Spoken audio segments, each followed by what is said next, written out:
Hi friends, ನಮಸ್ಕಾರ. Welcome to my YouTube channel. ಇವತ್ತಿನ ವಿಡಿಯೋದಲ್ಲಿ ಆಲೂಗಡ್ಡೆ ಮತ್ತು ಬಟಾಣಿನ ಯೂಸ್ ಮಾಡಿಕೊಂಡು ಒಂದು ಗೊಜ್ಜು ಹೇಗೆ ಮಾಡೋದು ಅಂತ ತೋರಿಸ್ತಾ ಇದ್ದೀನಿ. ಅಂದರೆ ಆಲೂ ಮತ್ತು ಬಟಾಣಿ ಸಬ್ಜಿ ಅಂತ ಕರೀತಾರೆ. ನಾರ್ತ್ ಕಡೆ ತುಂಬ ಮಾಡ್ತಾರೆ. ಇದ್ರ ಜೊತೆ ಚಪಾತಿ, ಪೂರಿ, ರೋಟಿ ಹಾಗೆ ಅನ್ನಕ್ಕೂ ಕೂಡ ಒಳ್ಳೆ ಕಾಂಬಿನೇಷನು. ತುಂಬ ಸಿಂಪಲ್ಲಾಗಿ ಮತ್ತು ತುಂಬ ಈಸಿಯಾಗಿ ಮಾಡ್ಕೋಬೋದು. ತುಂಬ ಟೇಸ್ಟಿಯಾಗೂ ಕೂಡ ಇರುತ್ತೆ. ಬರೀ ಆಲೂಗೆಡ್ಡೆ ಕುರ್ಮಾ ಅದು ಇದು ಮಾಡಿ ಬೋರ್ ಆಗಿದ್ದರೆ ಪೂರಿ ಜೊತೆ ಈ ರೀತಿ ಆಲೂ ಮತ್ತು ಬಟಾಣಿ ಸಬ್ಜಿನ ಟ್ರೈ ಮಾಡಿ. ನಿಮಗೂ ಕೂಡ ತುಂಬ ಇಷ್ಟ ಆಗುತ್ತೆ. ತುಂಬ ಈಸಿಯಾಗೂ ಕೂಡ ಮಾಡ್ಕೋಬೋದು. ಹಾಗೆಯೇ ನೀವೇನಾದರೂ ಫಸ್ಟ್ ಟೈಮ್ ನನ್ನ ಚಾನಲ್ನ ನೋಡ್ತಾ ಇದ್ದರೆ ಸಬ್ಸ್ಕ್ರೈಬ್ ಮಾಡಿಕೊಂಡು ಈ ವಿಡಿಯೋನ ಕಂಟಿನ್ಯೂ ಮಾಡಿ. ಹಾಗಾದರೆ ಹೇಗೆ ಮಾಡೋದು ಅಂತ ನೋಡೋಣ ಬನ್ನಿ. ನಾನಿಲ್ಲಿ ನೀರನ್ನ ಕಾಯ್ದಕ್ಕೆ ಇಟ್ಕೊಂಡಿದ್ದೀನಿ. ಕಾದ್ಮೇಲೆ ಒಂದು ಸ್ವಲ್ಪ ಉಪ್ಪು ಹಾಕ್ಕೊಂಡು 2 ಮೀಡಿಯಮ್ ಸೈಜ್ ಆಲೂಗೆಡ್ಡೆನ ಚಿಪ್ಪೆ ಎಲ್ಲ ತೆಗೆದು ಈ ಸೈಜಲ್ಲಿ ಕಟ್ ಮಾಡಿ ಇಟ್ಕೊಂಡಿದ್ದೆ. ಅದನ್ನು ಹಾಕ್ಕೊಂಡು ಒಂದು 10 ನಿಮಿಷ ಬೇಯಿಸ್ಕೊತಾ ಇದ್ದೀನಿ. ಇದು ಬೇಯೋ ಅಷ್ಟರಲ್ಲಿ ಮಸಾಲೆನ ರುಬ್ಕೊಳ್ಳೋಣ. ಒಂದು ಮಿಕ್ಸಿ ಜಾರ್ಗೆ 1 ಮೀಡಿಯಮ್ ಸೈಜ್ ಟೊಮೊಟೊನ ಹಾಕ್ಕೊತಾ ಇದ್ದೀನಿ. ಹಾಗೆಯೇ ಒಂದು ಸ್ವಲ್ಪ ಮೆಣಸಿನ್ಕಾಯಿನ ಹಾಕ್ಕೊತಾ ಇದ್ದೀನಿ. ನೀವು ಬೇಕು ಅಂದರೆ ಹಾಕ್ಕೊಳ್ಳಿ, ಇಲ್ಲಾಂದರೆ ಸ್ಕಿಪ್ ಮಾಡಿಕೊಂಡು ಬರೀ ಖಾರದ ಪುಡಿನೇ ಯೂಸ್ ಮಾಡ್ಕೋಬೋದು. ಹಾಗೆಯೇ ಸ್ವಲ್ಪ ಶುಂಠಿ ಮತ್ತು ಬೆಳ್ಳುಳ್ಳಿನೂ ಕೂಡ ಹಾಕ್ಕೊತಾ ಇದ್ದೀನಿ. ಹಾಕ್ಕೊಂಡು ನುಣ್ಣಗೆ ರುಬ್ಕೊಂಡ್ಬಂದಿದ್ದೀನಿ. ನಾವು ಮಸಾಲೆನ ರೆಡಿ ಮಾಡ್ಕೊಳ್ಳೋ ಅಷ್ಟೊತ್ತಿಗೆ ಆಲೂಗೆಡ್ಡೆನೂ ಕೂಡ ಬೆಂದಿತ್ತು. ಅದನ್ನು ಚೆಕ್ ಮಾಡಿಕೊಂಡು ಸೈಡಲ್ಲಿ ಎತ್ತಿಟ್ಕೊತಾ ಇದ್ದೀನಿ. ಜಾಸ್ತಿ ತುಂಬ ಮೆತ್ತಗೆ ಬೇಯಿಸೋದಕ್ಕೆ ಹೋಗಬೇಡಿ. ಈ ಥರ ಬೇಯಿಸ್ಕೊಂಡ್ರೆ ಸಾಕಾಗುತ್ತೆ. ಇವಾಗ ಒಂದು ಕಡಾಯಿ ತೊಗೊಂಡು ಒಗ್ಗರಣೆಗೆ ಎಷ್ಟು ಬೇಕೋ ಅಷ್ಟು ಎಣ್ಣೆ ಹಾಕ್ಕೊತಾ ಇದ್ದೀನಿ. ಎಣ್ಣೆ ಕಾದ್ಮೇಲೆ ಒಂದು 1/4 ಸ್ಪೂನ್ ಆಗೋಷ್ಟು ಜೀರಿಗೆನ ಹಾಕ್ಕೊತಾ ಇದ್ದೀನಿ. ಹಾಕ್ಕೊಂಡು 1 ಮೀಡಿಯಮ್ ಸೈಜ್ ಈರುಳ್ಳಿನ ಸಣ್ಣದಾಗಿ ಕಟ್ ಮಾಡಿ ಹಾಕ್ಕೊಂಡಿದ್ದೀನಿ. ನೀವು ಆದಷ್ಟು ಸಣ್ಣದಾಗಿ ಕಟ್ ಮಾಡ್ಕೊಳ್ಳಿ. ಈ ಸಬ್ಜಿ ಮತ್ತು ಕರಿಗೆಲ್ಲ ಆದಷ್ಟು ಈರುಳ್ಳಿ ಸಣ್ಣದಾಗಿದ್ದರೆ ಚೆನ್ನಾಗಿರುತ್ತೆ. ಇವಾಗ ಸ್ವಲ್ಪ ಈರುಳ್ಳಿ ಫ್ರೈ ಆದಮೇಲೆ ಒಂದು 3/4 ಕಪ್ ಆಗೋಷ್ಟು ಬಟಾಣಿನ ಹಾಕ್ಕೊತಾ ಇದ್ದೀನಿ. ಹಸಿ ಬಟಾಣಿನ ಹಾಕ್ಕೊಂಡಿದ್ದೀನಿ.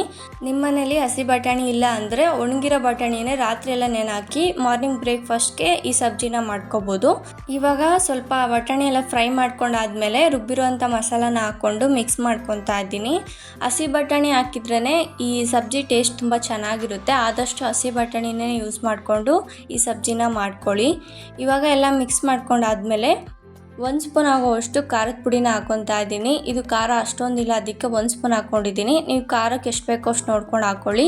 ಹಾಗೆಯೇ ಅರ್ಧ ಸ್ಪೂನ್ ಆಗೋಷ್ಟು ಗರಂ ಮಸಾಲ ಮತ್ತು 3/4 ಸ್ಪೂನ್ ಆಗೋಷ್ಟು ಧನಿಯಾ ಪೌಡರು, 1/4 ಸ್ಪೂನ್ ಆಗೋಷ್ಟು ಜೀರಿಗೆ ಪುಡಿನ ಹಾಕ್ಕೊಂಡು ರುಚಿಗೆ ತಕ್ಕಷ್ಟು ಉಪ್ಪು ಹಾಕ್ಕೊಂಡು ಮಿಕ್ಸ್ ಮಾಡ್ಕೊತಾ ಇದ್ದೀನಿ. ಜೀರಿಗೆ ಪುಡಿ ಇಲ್ಲ ಅಂದರೆ ಒಗ್ಗರಣೆಗೆ ಸ್ವಲ್ಪ ಜೀರಿಗೆನ ಜಾಸ್ತಿ ಹಾಕ್ಕೋಬೋದು. ಇವಾಗ ಎಲ್ಲ ಚೆನ್ನಾಗಿ ಮಿಕ್ಸ್ ಮಾಡ್ಕೊತಾ ಇದ್ದೀನಿ. ಮಿಕ್ಸ್ ಮಾಡ್ಕೊಂಡಾದ್ಮೇಲೆ ಪ್ಲೇಟ್ನ ಕ್ಲೋಸ್ ಮಾಡಿಕೊಂಡು ಎಣ್ಣೆ ಎಲ್ಲ ಬಿಡೋವರೆಗೂ ಒಂದು 5 ನಿಮಿಷ ಫ್ರೈ ಮಾಡ್ಕೋಬೇಕು. ಎಣ್ಣೆ ಎಲ್ಲ ತೇಲೋವರೆಗೂ ಚೆನ್ನಾಗಿ ಫ್ರೈ ಮಾಡ್ಕೋಬೇಕು. ನೀವು ಜಾಸ್ತಿ ಎಣ್ಣೆ ಹಾಕ್ಕೊಂಡ್ರೆ ಜಾಸ್ತಿ ಎಣ್ಣೆ ಇರುತ್ತೆ. ನಾನು ಅಷ್ಟೊಂದು ಎಣ್ಣೆ ಯೂಸ್ ಮಾಡೋದಿಲ್ಲ, ಅದಕ್ಕೆ ಸ್ವಲ್ಪ ಹಾಕ್ಕೊಂಡಿದ್ದೀನಿ. ಇವಾಗ 5 ನಿಮಿಷ ಆದಮೇಲೆ ಫ್ರೈ ಮಾಡ್ಕೊಂಡಾದ್ಮೇಲೆ ಮಿಕ್ಸ್ ಮಾಡ್ಕೊತಾ ಇದ್ದೀನಿ. ಮಿಕ್ಸ್ ಮಾಡ್ಕೊಂಡಾದ್ಮೇಲೆ ಬೇಯಿಸಿರುವಂಥ ಆಲೂಗೆಡ್ಡೆನ ಹಾಕ್ಕೊತಾ ಇದ್ದೀನಿ. ನೋಡಿ, ನಾನು ತುಂಬ ಸಾಫ್ಟಾಗೋವರೆಗೂ ಬೇಯಿಸ್ಕೊಂಡಿಲ್ಲ, ಯಾಕಂದರೆ ನೀರು ಹಾಕಿ ಇನ್ನೊಂದ್ಸಲ ಆಲೂಗೆಡ್ಡೆನ ಮತ್ತು ಬಟಾಣಿನ ಬೇಯಿಸೋದ್ರಿಂದ ತುಂಬ ಸಾಫ್ಟ್ ಆಗಿಬಿಡುತ್ತೆ. ಅದಕ್ಕೆ ಒಂದು 10 ನಿಮಿಷ ಬೇಯಿಸ್ಕೊಂಡ್ರೆ ಸಾಕಾಗುತ್ತೆ. ಇವಾಗ ಮಿಕ್ಸ್ ಮಾಡ್ಕೊಂಡಾದ್ಮೇಲೆ ನಿಮಗೆ ಗ್ರೇವಿ ಯಾವ ಕನ್ಸಿಸ್ಟೆನ್ಸಿ ಬೇಕೋ ನೋಡಿಕೊಂಡು ನೀರು ಹಾಕ್ಕೊಳ್ಳಿ. ಜಾಸ್ತಿ ನೀರು ಹಾಕ್ಕೊಂಡು ತುಂಬ ನೀರಾಗಿ ಮಾಡ್ಕೋಬೇಡಿ, ಗಟ್ಟಿಗಿರಬೇಕು ಈ ಸಬ್ಜಿ. ಅದಕ್ಕೋಸ್ಕರನೇ ನಾನು ಒಂದು ಅರ್ಧ ಲೋಟ ಆಗೋಷ್ಟು ನೀರು ಹಾಕ್ಕೊಂಡಿದ್ದೀನಿ ಅಷ್ಟೇ. ಮಿಕ್ಸ್ ಮಾಡಿಕೊಂಡು ಪ್ಲೇಟ್ನ ಕ್ಲೋಸ್ ಮಾಡಿಕೊಂಡು ಇದನ್ನು ಕೂಡ ಒಂದು 10 ನಿಮಿಷ ಗಟ್ಟಿಗಾಗೋವರೆಗೂ ಫ್ರೈ ಮಾಡಿಕೊಂಡ್ರೆ ಸಾಕಾಗುತ್ತೆ. ನೋಡಿ, ಈ ಕನ್ಸಿಸ್ಟೆನ್ಸಿ ಬರೋವರೆಗೂ ಚೆನ್ನಾಗಿ ಫ್ರೈ ಮಾಡಿಕೊಂಡ್ರೆ ಸಬ್ಜಿ ತುಂಬ ಚೆನ್ನಾಗಿರುತ್ತೆ. ನೀವು ಇದ್ರ ಜೊತೆ ಚಪಾತಿನೂ ಕೂಡ ಸರ್ವ್ ಮಾಡ್ಕೋಬೋದು. ನಾನಿಲ್ಲಿ ಪೂರಿ ಜೊತೆ ಮಾಡ್ಕೊಂಡಿದ್ದೀನಿ. ಎಲ್ಲ ಮಿಕ್ಸ್ ಮಾಡ್ಕೊಂಡಾದ್ಮೇಲೆ ಮೇಲ್ಗಡೆ ಸ್ವಲ್ಪ ಕೊತ್ತಂಬರಿ ಸೊಪ್ಪನ್ನ ಹಾಕ್ಕೊಂಡು ಇನ್ನೊಂದು ಸಲ ಮಿಕ್ಸ್ ಮಾಡಿಕೊಂಡ್ರೆ ಫೈನಲ್ ಆಗಿ ಆಲೂಗೆಡ್ಡೆ ಮತ್ತು ಬಟಾಣಿ ಗೊಜ್ಜು ರೆಡಿಯಾಗಿದೆ. ತುಂಬ ಚೆನ್ನಾಗಿರುತ್ತೆ. ಪೂರಿಗೆ ಒಳ್ಳೆ ಕಾಂಬಿನೇಷನು. ಇಲ್ಲ ಅಂದರೆ ನೀವು ಅನ್ನ ಸಾಂಬಾರು ಜೊತೆ ಸೈಡ್ ಡಿಶ್ಶಾಗೂ ಕೂಡ ಸರ್ವ್ ಮಾಡ್ಕೋಬೋದು. ಯಾವುದ್ರ ಜೊತೆ ಬೇಕಾದರೂ ಸರ್ವ್ ಮಾಡ್ಕೊತೀನಿ. ಎಲ್ಲದಕ್ಕೂ ತುಂಬ ಚೆನ್ನಾಗಿರುತ್ತೆ. ಮಾರ್ನಿಂಗ್ ಬ್ರೇಕ್ಫಾಸ್ಟ್ಗಾದರೂ ಮಾಡ್ಕೋಬೋದು, ಇಲ್ಲ ಲಂಚು ಮತ್ತು ಡಿನ್ನರ್ಗೂ ಕೂಡ ಮಾಡ್ಕೋಬೋದು. ನಾರ್ಮಲಾಗಿ ನಾರ್ತ್ ಕಡೆ ಎಲ್ಲ ಜಾಸ್ತಿ ಪೂರಿಗೆ ಜೊತೆನೇ ಸರ್ವ್ ಮಾಡ್ಕೊತಾರೆ. ನೀವು ಕೂಡ ಪೂರಿ ಜೊತೆನೇ ಒಂದ್ಸಲ ಟ್ರೈ ಮಾಡಿ, ನಿಮಗೂ ಕೂಡ ತುಂಬ ಇಷ್ಟ ಆಗುತ್ತೆ. ನಾನು ಕೂಡ ಪೂರಿ ಜೊತೆನೇ ಸರ್ವ್ ಮಾಡ್ಕೊಂಡಿದ್ದೆ. ನಮ್ಮ ಮನೇಲೂ ಕೂಡ ತುಂಬ ಇಷ್ಟಪಟ್ಟು ತಿಂದರು.